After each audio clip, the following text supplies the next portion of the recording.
Bad Boys, Ride or Die, which is kind of awkward, right? I know this. I know we're like past when the movie was released, but What's that? we all finally got to go to the movie theater together. Yeah, no, Yeah. right? I finally got to go to Uh, the movie theater together to go see yeah. it.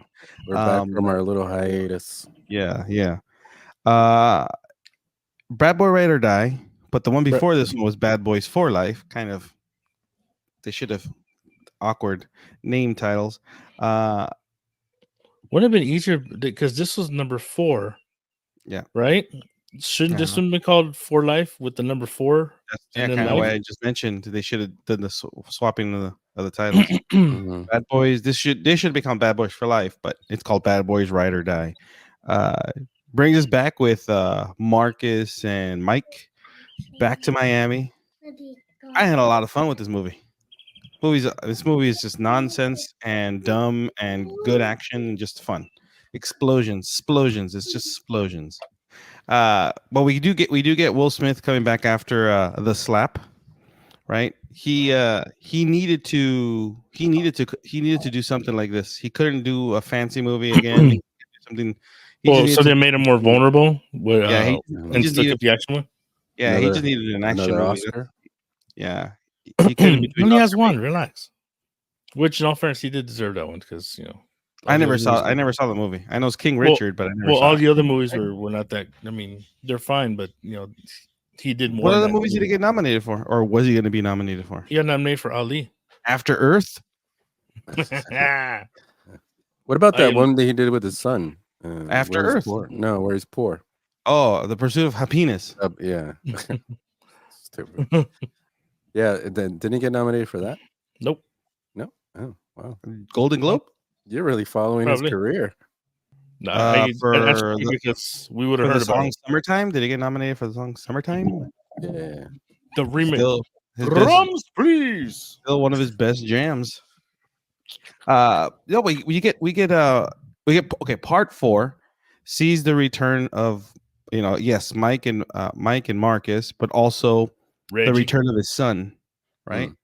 The return of Mike's son, and I already forgot his son's name. Armando, right? Armando's son. Armando. And this movie puts Mike and Marcus in kind of like on the run for a certain part of the movie. This is one. Okay, I'm gonna say I enjoyed the movie, but I will say this about the movie. There's a big butt there somewhere.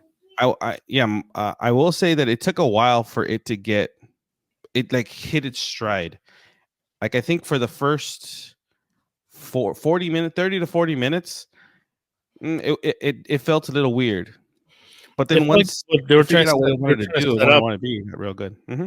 Well, the first part just felt setting up his Martin Lawrence's character, Marcus, right? Yeah, Marcus. Yeah, Marcus is his little episode that he had when he had his heart attack, almost died. They went all artsy with it, with the whole. Well, mind you, he has a heart attack during Mike's wedding. While doing what's called dancing. Well, he was doing the same dance moves that he's done in like forever, like same thing he did in Blue Streak and Martin, all the same dance moves. And yes, he does have a heart attack, and then he has a whole Big Mama's house. Yeah, he does the same dance as Big Mama's house. But yeah, he does have that heart attack and rebound. Puts his life into perspective, and he gets visions. Yeah, we get it. It's in every movie. Martin Lawrence does the same dances. House Party, right? I don't. He didn't dance in House Party. He was Dragon Breath. He was a DJ, but he tried moving around. It's always like. Yeah. No, but Will Smith did need his movie because you know what I'm saying. Yeah, I think he did need it. Yeah, I mean, I think people really hate him or anything after what happened with him and Chris Rock. It's just like he just had like an episode. Yeah, Yeah, a panic attack like it does in the movie. In the movie, to me, that's one of the things that I didn't understand. Why all of a sudden he was getting panic attacks after years of being because now he's a parent. He got married. He's a parent. He's not a parent. His son is in prison and he's a full grown man. He has more to lose now Yeah. by putting his life on the line. Didn't he That have? freaks him Didn't out. he have? Which is didn't he which have is all which is which he was is gonna- literally what Martin's character was doing through the first 3 movies. Always worried about getting hurt. Always worried about getting hurt. You're gonna get me killed. But then this one, they switch off. We're like, he's like, no, I They can't did die. give they did give Marcus a lot more action in this movie than they did in part 4. A lot more the comedy action too. Where like when because every time something sugary came around or something he shouldn't have been eating. Uh-huh. No, but even if you who go eats back, the black? Who likes those black Black jelly licorice? beans? Yeah. it's the same black licorice, disgusting. No, but it's if you go watch the other movies, the first Bad Boys 1 and 2, he was still the action comedy, but he was doing more action. In part 3, he did very little action.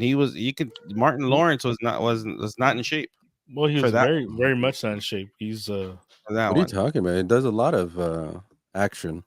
what in part 3? In part 3, Yeah. Mm-hmm. not as much. Name Not some. from what I Name remember. some. Yeah, he does. Like towards the end when he finally puts on his glasses. That towards the end. That's why he doesn't do much throughout the whole movie. Yeah. Because he only do one. Because he's retired. He can only do one sequence. He's like, all right, cool.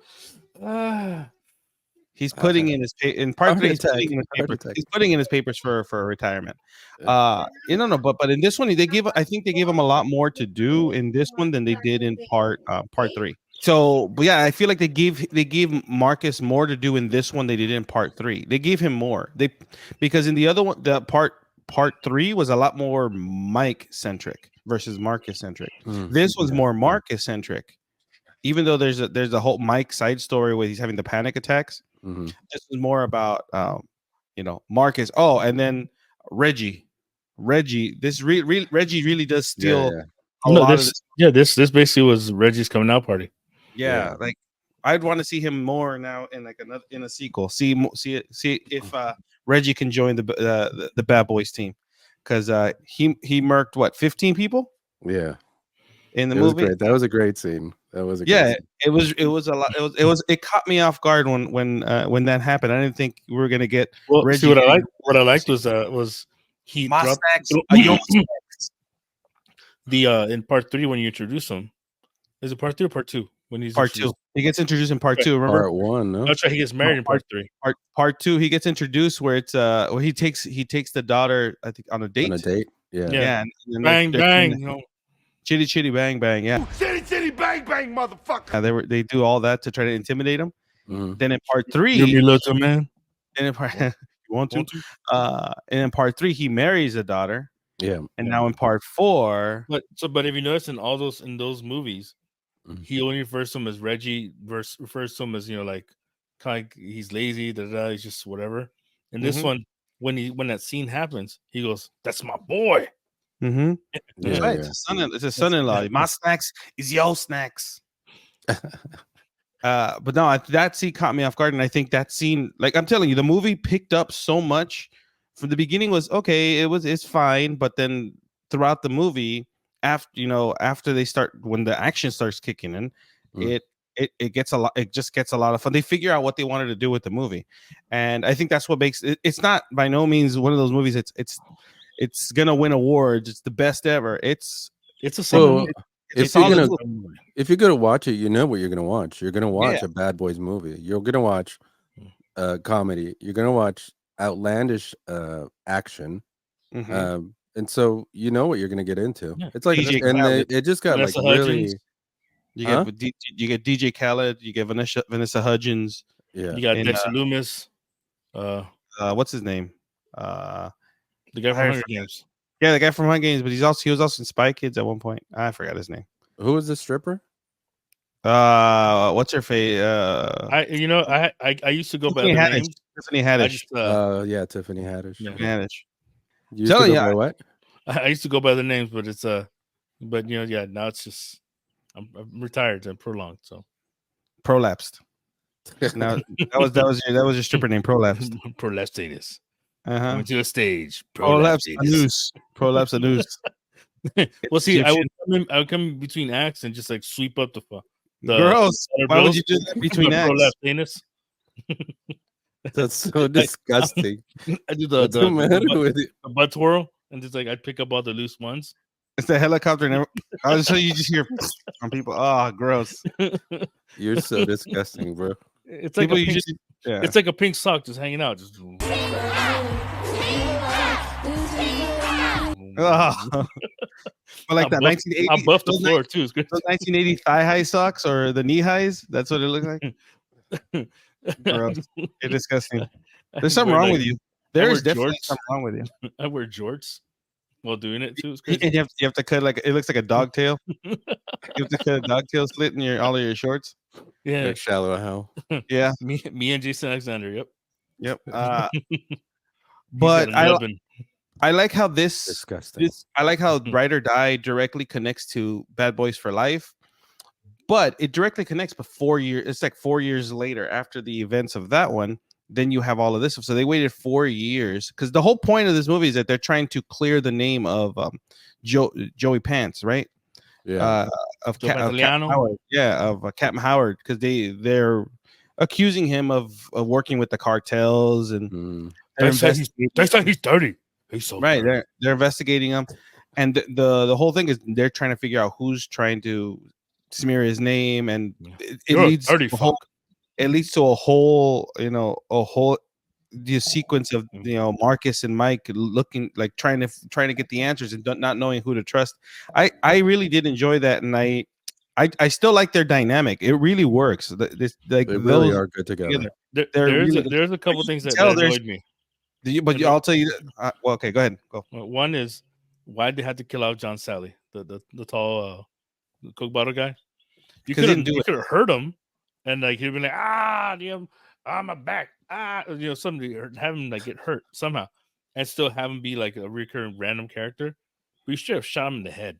He's been recurring for a long time though. Yeah, which he should be a recurring. Somebody, character. that's the thing. Somebody has to die. Somebody has to go in these movies. If the last one, a lot of people already died in these movies. Yeah, legacy characters have to go. That's kind of the whole point. Well, Joey Pants' character died in the last one, but they brought it up again in this one. So it's like, okay, cool. Well, because they have to bring it up because the whole movie's about smearing his name. And two, they went Aunt Viv on this one, and they changed him out. His wife. His wife.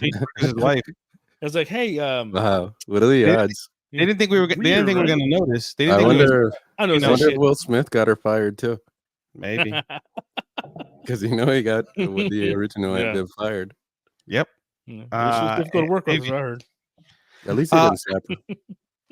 But see, they did the introduction of Captain Howard's wife. It's weird. I'm not used to seeing that. I'm not used to seeing that actress without Michael J. White in the background somewhere. They always work together for some reason. But no, you get the introduction of Captain Howard's family, like his daughter and his granddaughter. But I will say this about Martin. Martin was slurring a lot of his words too. You can tell, like I don't know. People were commenting, how's his health and everything during the movie. I think they worked that into the story after him having the heart attack. I think it also comes with gaining weight because I do the same thing. You slur your words. Yeah. I'm on bacon on my burger because I got I'm like beef fat, blah blah blah blah blah blah blah that fat, but like blah blah blah blah.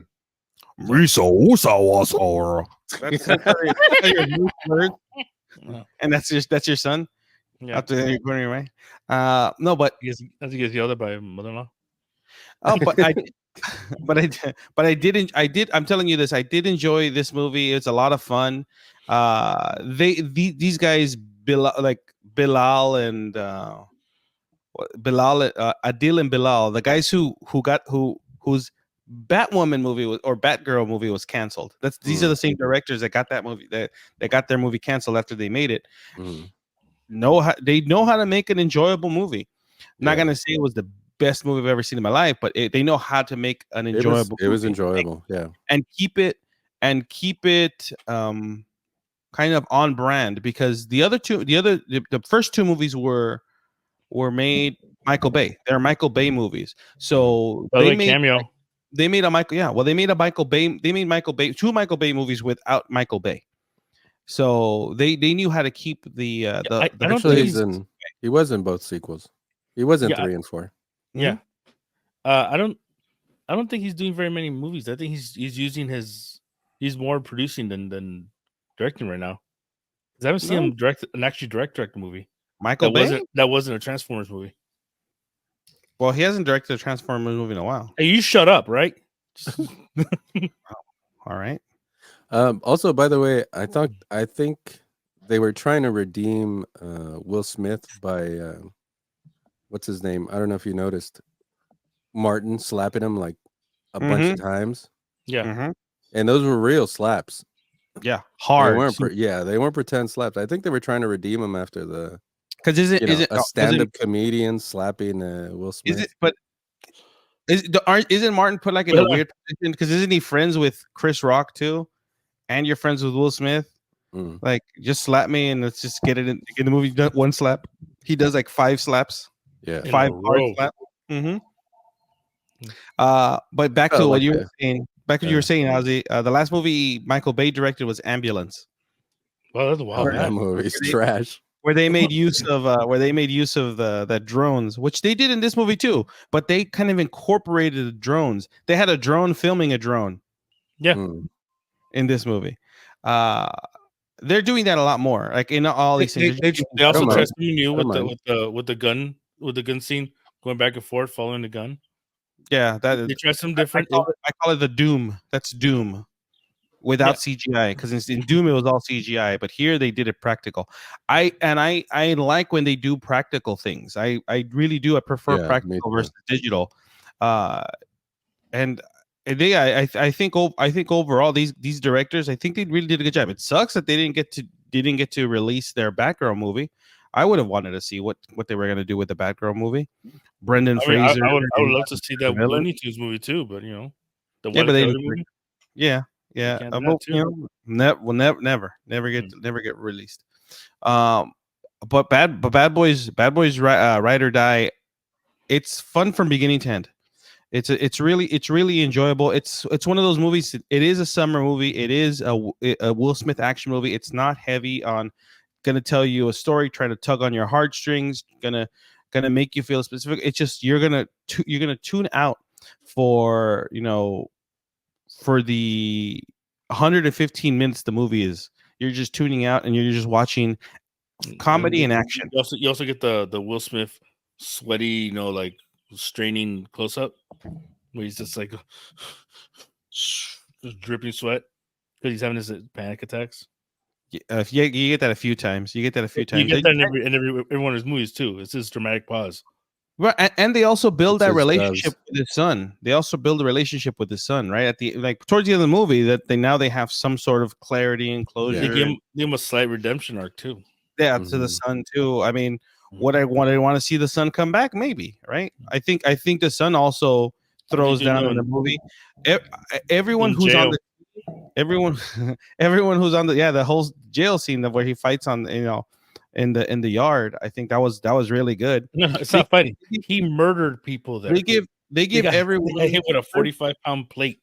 But they give everyone like time to shine in this movie. That's what I liked. Everyone who's part of the team gets something to shine. Whether it's Vanessa Hudgens, whether it's Alexander Ludwig, which is that other dude. I'm glad they brought them all back. We're only missing that one other dude from part 3, the Asian guy, the guy that they kept calling him Michael. Yeah. We're missing that guy, but other than that, I think everyone was given a time to shine. Even Mike's ex-girlfriend, the captain, even her, she's given the time to shine to fighting the elevator, right? Yeah. What I'm glad is that they left it kind of the woman plays his wife in the movie. Didn't get much time, so I really didn't invest too much in her. So if they make another one, they can replace her too. Well, I'll tell you this: watching the movie, dull. And I was sitting so dull. Hold on, since Edgar hadn't seen Bad Boys for Life, I was sitting next to him in the movie theater, and the first thing he says, "Oh, she's the bad guy, the ex-girlfriend, right? The captain." He's like, "Oh, she's the one. Oh, she's the one." When I saw this first time, originally, like by myself. Or with you, Ozzy, when we saw it, I was like, "Oh," was thinking about himself because we were saying, "Oh," because you fall asleep. I was like, "Oh, it's Mike's wife, his new wife. She has something to do with it." Because of the way that they filmed it, I thought she had something to do with it. So that's what I liked about this movie, that I couldn't predict. I mean, I could predict who number one was, Yeah, right? Mr. Fantastic. Mr. Fantastic easily, but I didn't know who else was working with him, and I was thinking, oh, maybe it was this, maybe it was this. Because you don't see him in the other movies. All of a sudden, he comes in this one. He's a big boss. Yeah, he's got to be some involved with it. Yeah. I thought it was also gonna be the guy who was working for the FBI too. That's the thing. They did that kind of stuff. Yeah, it was good. It was good. I thought that was gonna be a little extra, Yeah, because I could tell who one of the bad guys was, but I didn't know who else was working with them, and that's what I liked. I was still kind of kept in like mystery. Did I improperly use a? Yeah. Okay, so sure. You always do. One thing leads to another. I was like, up. But I do highly recommend this movie, even if you haven't seen Bad Boys, like Bad Boys for Life. Even if you haven't seen that one, I think this is an enjoyable movie. If you've seen Bad Boys 2, I thought you were gonna sing it. Bad Boys. Have you seen those two movies and you haven't seen Bad Boys for Life? If you haven't seen Bad Boys for Life, it's fine, because this is still a standalone movie. It works. It's a fun movie. It's the chemistry, the action, the comedy, all of it is just a lot of fun. Yeah. And it's one of those summer movies that is just meant to be fun. And that's what I liked. I had a lot of fun watching this movie. It's not Yeah, me too. No. And it's not meant to be. It's not meant to be. By the way, watching at the Alamo Draft House is kind of nice too. Yeah. Yeah, well, those beers, I think those beers helped. Yeah. It was enjoyable. Yeah. I mean, the environment really helped watching that movie. Oh yeah. Watching it in a small theater, loud. I mean, food. It was all good. On R.I.P. Alamo Draft House. Yeah. Well, Sony Draft House. It'll be called Sony's Alamo Draft House soon. Yeah. On that note, this has been Vinny. This is Ozzy. And we'll see you guys next time. You know what I'm saying?